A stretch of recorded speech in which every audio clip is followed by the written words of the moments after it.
بسم اللہ الرحمن الرحیم۔ سجدہ سہو کے متعلق دو تین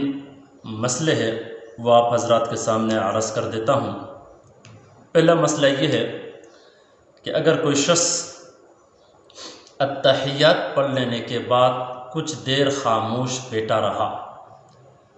یعنی اتحیات نماز میں مکمل کر لی، یعنی قاعدہ اولیٰ کے جو اتحیات ہے، 4 رکعت والی نماز پڑھتے ہوئے جو پہلا اتحیات آتا ہے، یعنی پہلا جو قاعدہ جسے قاعدہ اولیٰ کہا جاتا ہے، وہ اتحیات مکمل کر لینے کے بعد کچھ دیر خاموش بیٹھا رہا، آیا اس صورت میں اس کے اوپر سجدہ سہو واجب ہے یا نہیں؟ تو یاد رکھیے گا، اگر وہ اتحیات پڑھ لینے کے بعد ایک رکن کے مقدار بیٹھا رہا خاموش، تو اس صورت میں اس کے اوپر سجدہ سہو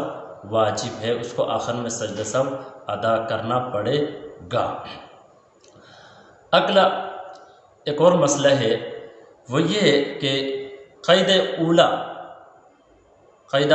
پڑھنے کے بعد، یعنی اتحیات 4 رکعت والی نماز پڑھتے ہوئے جب پہلا قاعدہ اولیٰ اتحیات پڑھ لی، اتحیات پڑھنے کے بعد بھولے سے آدمی نے درود شریف اور